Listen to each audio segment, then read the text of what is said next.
हरियापुर गांव गांव के नाम से ही जैसे इसकी सुंदरता झलकती है। चारों ओर हरियाली फैली रहती है, मानो प्रकृति ने इसे अपने हाथों से सजाया हो। खेतों में लहलहाती फसलें, पेड़ों की छांव और ताज़ी हवा, सब मिलकर हरियापुर को सचमुच हरियाली का स्वर्ग बना देते हैं। इसी गांव में दो दोस्त रहते थे। श्याम और मोहन बचपन के दोस्त थे। एक ही साथ खेले कूदे बड़े हुए, पर दोनों की सोच में जमीन आसमान का फर्क था। श्याम किस्मत को ही सब कुछ मानता था, जबकि मोहन इसके बिल्कुल विपरीत कर्म पर भरोसा करता था।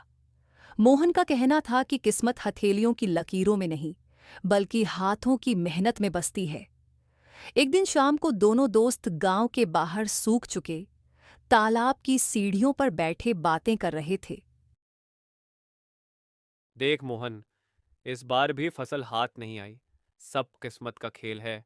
हमारी तो तकदीर में शायद सिर्फ पसीना ही लिखा है, फल नहीं। भगवान ने जाने क्यों हमारी किस्मत में बस मेहनत ही मेहनत भर दी है। अरे श्याम, किस्मत को क्यों कोसता है? भगवान को क्यों दोष देता है?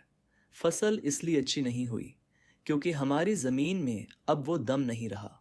हमें कुछ नया सोचना होगा। नया क्या सोचें? होना तो वही है जो किस्मत में लिखा है। किस्मत में लिखा होगा तो अगले साल खेत सोना उगलेंगे। नहीं लिखा होगा तो हम चाहें जितनी भी सिर पटक ले कुछ नहीं होगा। हाथ पर हाथ धरे बैठना ही बेहतर है। हाथ पर हाथ धरे बैठने से तो भूख भी नहीं मिटती। मैं सोच रहा था, क्यों न हम सब मिलकर गांव के मुखिया से बात करें और सरकार से मदद मांगकर एक नहर खुदवाने की कोशिश करें। अगर यह संभव न हो तो हम सब मिलकर खुद ही एक गहरा कुआं खोद लें। मोहन, तू भी ना क्या सपने देखता है? नहर, कुआं, अरे इन सब में सालों लग जाएंगे। पैसा भी लगेगा अलग से। और क्या गारंटी है कि पानी मिलेगा ही? अगर किस्मत में पानी नहीं लिखा तो चाहे पूरी धरती क्यों ना खोद डालो, एक बूंद भी नहीं निकलेगी। मेरा तो कहना है, जो चल रहा है चलने दो। उनकी पूरी बातें पास ही बैठे रघु काका सुन रहे थे। उन्होंने अपनी सफेद मूंछों पर हाथ फेरा और मन ही मन मुस्कुराए। उन्होंने सोचा, किस्मत का खेल तो अब शुरू होगा। कुछ हफ्ते गुजर गए। लंबे समय से बारिश न होने के कारण धरती फट चुकी थी। खेत सूने पड़े थे, सारी फसल बर्बाद हो चुकी थी। श्याम अपने खेत की मेड़ पर सिर पकड़कर बैठा रो रहा था। मैं लुट गया, बर्बाद हो गया। मैंने कहा था ना, मेरी किस्मत ही खराब है। हे भगवान, अब मैं क्या करूं? मोहन भी अपने खेत में खड़ा था। उसका नुकसान भी श्याम जितना ही हुआ था। उसकी आंखों में भी नमी थी, पर चेहरे पर निराशा नहीं, एक अजीब सी दृढ़ता थी। उसकी पत्नी सरला उसके पास खड़ी थी। सब खत्म हो गया जी। हमारी साल भर की मेहनत मिट्टी में मिल गई। नहीं सरला, सब खत्म नहीं हुआ। हम खत्म नहीं हुए हैं। हमारी हिम्मत अभी बाकी है। फसल ही तो गई है, जान तो नहीं गई। हाथ पैर सलामत है। हम फिर से मेहनत करेंगे, फिर से सब कुछ खड़ा कर लेंगे। पर अब हम करेंगे क्या? चिंता मत कर, जो गया सो गया। अब आगे का सोचना है। मैं कल ही शहर जाऊंगा, कोई मजदूरी ढूंढूंगा। तू घर पर अचार और पापड़ बना, मैं उन्हें बाजार में बेचूंगा। हम भूखे नहीं मरेंगे। ऊपर वाले ने हाथ दिए हैं तो काम भी देगा। उसी शाम गांव की साहूकार रामलाल के दुकान पर भीड़ लगी थी। वो इस आपदा को अपने लिए एक अवसर मान रहा था। अरे भाइयों, चिंता क्यों करते हो? मैं हूं ना। जिसको जितने पैसे चाहिए ले जाओ। बस अपनी जमीन के कागज गिरवी रख जाना। जब फसल अच्छी हो तो चुका देना। पैसे लेने के लिए श्याम सबसे पहले लाइन में खड़ा था। साहूकार जी, मुझे 5,000 रुपये चाहिए। घर चलाना है। मिल जाएंगे श्याम, पर ब्याज थोड़ा ज्यादा लगेगा। मुसीबत का समय है, तुम भी समझते हो। श्याम ने बिना सोचे समझे अपनी छोटे सी जमीन के कागजात पर अंगूठा लगा दिया और पैसे लेकर घर चला गया। मोहन भी वहां से गुजरा। साहूकार ने उसे भी आवाज दी। अरे मोहन, तू नहीं लेगा कर्ज? देख सब ले रहे हैं। नहीं साहूकार जी, कर्ज का बोझ मैं नहीं उठा पाऊंगा। मैं मेहनत करके कमा लूंगा। इतना कहकर मोहन वहां से चला गया। साहूकार मन ही मन हंसा। बेवकूफ, देखता हूं तेरी मेहनत तुझे कहाँ ले जाती है। इस तरह एक ही तबाही ने दो दोस्तों को दो अलग-अलग रास्तों पर खड़ा कर दिया था। एक ने किस्मत के आगे घुटने टेककर कर्ज का रास्ता चुना और दूसरे ने किस्मत को चुनौती देकर मेहनत का। अगली कुछ महीने दोनों दोस्तों के लिए बहुत कठिन थे। श्याम साहूकार से लिए हुए पैसों से अपना घर चला रहा था।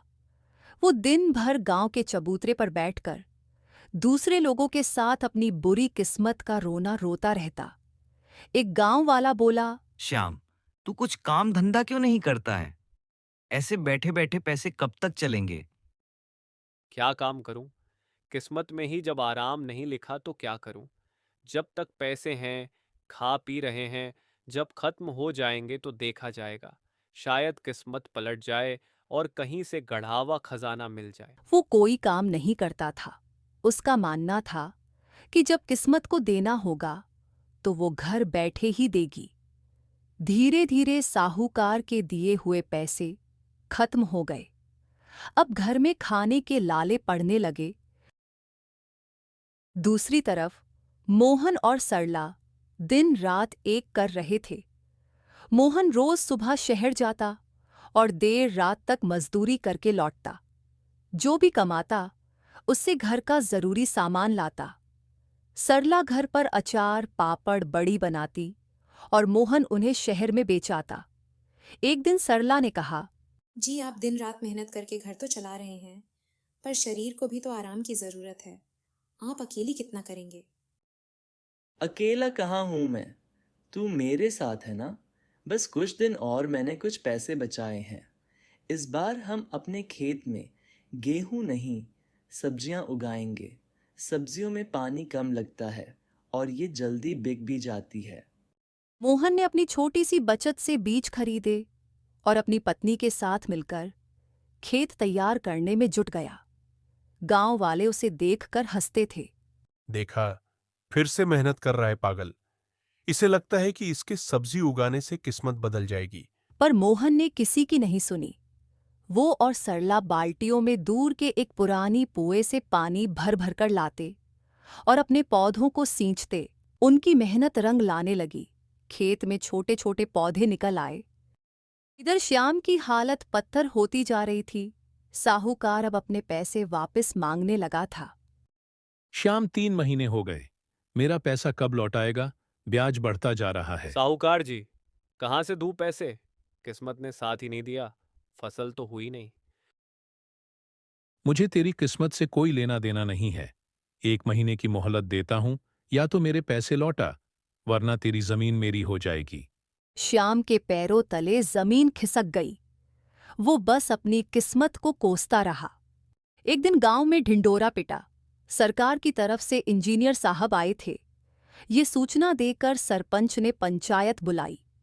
गांव वालों, सरकार ने अपने गांव की दुर्दशा देखकर यह फैसला किया है कि पास की नदी से एक नहर खोदी जाएगी। आगे आपको इंजीनियर साहब बताएंगे। सरकार की तरफ से यहाँ आदेश दिया गया है कि पास की नदी से एक नहर खोदकर आपके गांव तक लाई जाएगी, ताकि पानी की समस्या हमेशा के लिए खत्म हो जाए। जो कोई नहर का काम करना चाहता है, वह अपना नाम बताए। गांव वालों के लिए ये काम करने का एक बड़ा अवसर था। मोहन यह सुनकर तुरंत इंजीनियर साहब के पास पहुंचा। मेरा नाम मोहन है। मैं इस काम के लिए तैयार हूँ। मैं बहुत मेहनत से काम करूँ। इंजीनियर साहब ने उसका नाम लिखिया। श्याम भी पंचायत में मौजूद था, पर वो पीछे ही खड़ा रहा। अरे श्याम, तू क्यों नहीं लिखवाता अपना नाम? क्या फायदा? ये सब बड़े लोगों के काम है। हमें क्या मिलेगा? 4 दिन काम करवाएंगे और फिर भगा देंगे। और वैसे भी मेरी किस्मत में मजदूरी करना ही लिखा है, तो यही करूं या वहां क्या फर्क पड़ता है? जब किस्मत मेहरबान होगी तो बिना कुछ किए ही सब मिल जाएगा। उसने अपना नाम नहीं लिखवाया। नहर की खुदाई का काम शुरू हुआ। मोहन पहले दिन से ही पूरी लगन और ईमानदारी से काम में जुट गया। इंजीनियर की नजर उस पर पड़ी।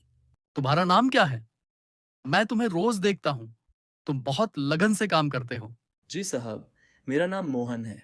ये हमारे ही गांव के भले का काम है, तो मेहनत तो करनी ही पड़ेगी।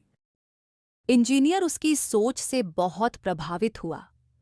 कुछ हफ्तों बाद उसे मजदूरों की एक छोटे समूह का मुखिया बना दिया गया।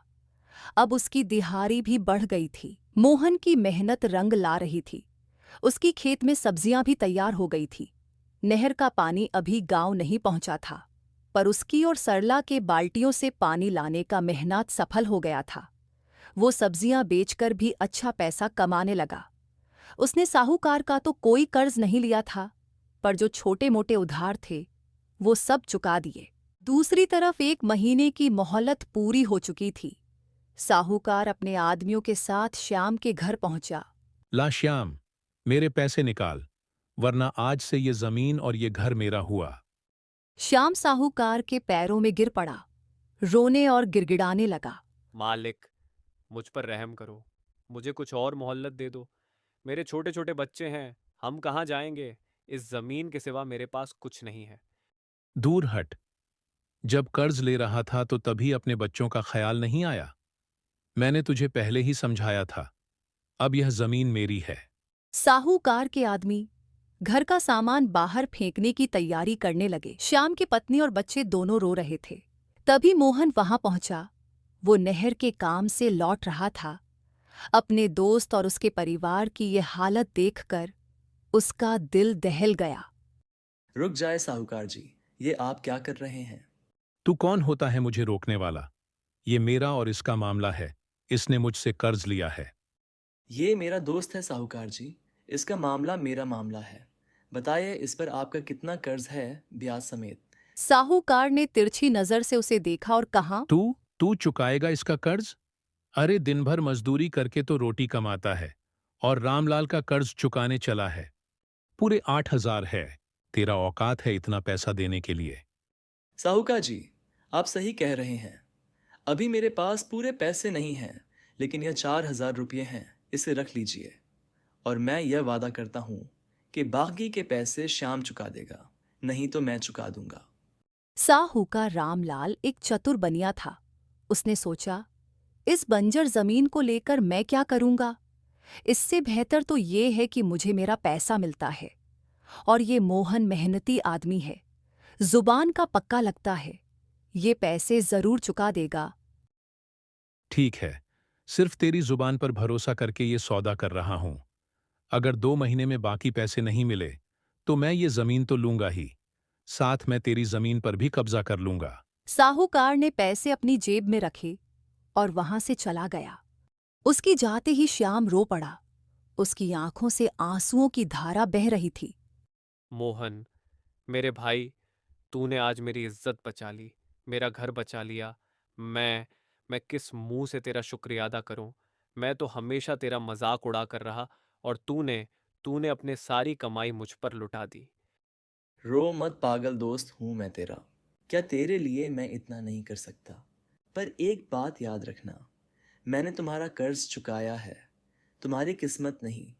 अपनी किस्मत तो तुम्हें खुद बदलनी होगी। कब तक ऐसे हाथ पर हाथ धरे बैठे रहेगा? मोहन के शब्द किसी तीर की तरह श्याम के दिल में लगे। आज पहली बार उसे अपनी गलती का, अपनी काहिली का एहसास हो रहा था।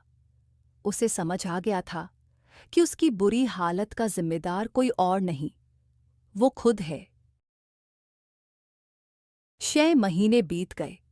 इस बीच हरियापुर की तस्वीर बदल चुकी थी। नहर का काम पूरा हो गया था और अब गांव की सूखे खेतों में पानी पहुंचने लगा था। जो जमीन कभी पत्थर जैसी सख्त थी, अब उस पर हरियाली की चादर बिछने लगी थी। मोहन की जिंदगी भी बदल गई थी। नहर बनाने वाली इंजीनियर ने उसकी मेहनत और ईमानदारी से प्रभावित होकर उसे नहर के पानी के वितरण और रखरखाव का जिम्मेदार बना दिया था। अब उसे एक अच्छी तनख्वाह मिलती थी। उसका अपना खेब लहलहा रहा था और उसके घर में किसी चीज की कमी नहीं थी। वो गांव का एक सम्मानित व्यक्ति बन गया था। लेकिन सबसे बड़ा बदला श्याम में आया था। मोहन के उन शब्दों ने उसे अंदर तक झकझोर दिया था। उस दिन के बाद वो एक नया इंसान बन गया था। अब जब नहर का पानी उसके अपने खेत तक पहुंचा तो उसने दिन रात एक करके अपनी जमीन को फिर से खेती के लायक बनाया। मोहन ने उसे अच्छे बीज और खाद के लिए मदद की। आज श्याम का खेत भी मोहन के खेत की तरह ही हरा भरा था। वो अब चौपाल पर बैठकर किस्मत को नहीं कोसता था, बल्कि अपने खेत में पसीना बहाता था। जो भी सब्जियां खेत में निकलती उसे बाजार में जाकर बेचता था। उसने साहूकार का बचा कर्ज भी समय पर चुका दिया था। एक सुहानी शाम दोनों दोस्त फिर से उसी तालाब की सीढ़ियों पर बैठे थे, पर आज का नजारा अलग था। तालाब अब पानी से लबालब भरा हुआ था और चारों तरफ हरियाली थी। मोहन, मैं कितना बड़ा मूर्ख था। मैं किस्मत को, भगवान को कोसता रहा और तुम चुपचाप अपनी किस्मत खुद लिखते रहे। उस दिन अगर तुम ना होते तो मैं और मेरा परिवार सड़क पर होते। श्याम, मैंने कुछ नहीं किया। मैंने बस अपना कर्म किया। और देखो, जब तुमने कर्म करना शुरू किया तो तुम्हारी किस्मत भी बदल गई। ये नहर, ये भी तो किस्मत का ही एक खेल था। ये एक मौका था जो भगवान ने हम सब के लिए भेजा था। मैंने उसे पहचान लिया और तुमने पहले ठुकरा दिया था। सच कहा तूने। मौका तो मेरे दरवाजे पर भी आया था, पर मैं अंधा बनकर बैठा रहा। मैं सोचता था कि किस्मत घर बैठे मिलती है, पर अब समझा हूं कि किस्मत मेहनत करने वालों की दासी होती है। तभी उनके पास रामू काका पहुंचे। उन्होंने दोनों की बातें सुन ली थीं। बच्चों, अब समझे किस्मत का असली खेल। दोनों ने सर झुकाकर हाँ में हाँ मिलाया। किस्मत दरवाजा जरूर खटखटाती है, एक अफसर की तरह। गांव में तूफान आया या किस्मत थी, उसने सबको बराबर तोड़ा। गांव में नहर बनाने का काम आया, ये भी किस्मत थी, उसने सबको बराबर मौका दिया। पर उस दरवाजे को खोलकर अफसर का स्वागत करना या उसे बंद रहने देना, ये हमारा कर्म होता है। उन्होंने श्याम की ओर देखकर कहा, श्याम, तुम दरवाजे के बाहर बैठकर अपनी किस्मत पर रोते रहे। तुमने सोचा कि दरवाजा अपने आप खुल जाएगा, फिर वो मोहन की ओर मुड़े। और मोहन ने न सिर्फ दरवाजा खोला, बल्कि मेहनत और हिम्मत से उस अफसर को एक महल में बदल दिया। रामू काका ने आसमान की ओर देखा और कहा, याद रखना, किस्मत और कर्म एक ही धागे के दो सिरे हैं। यह एक धागे का रिश्ता है, एक के बिना दूसरा अधूरा है। किस्मत आपको एक कच्चा धागा देती है, पर उस धागे से ज़ादर बुननी है या फांसी का फंदा बनाना है, यह आपका कर्म तय करता है। हरियापुर की किस्मत नहीं बदली है कि हरियापुर लोगों की सोच और कर्म बदले हैं।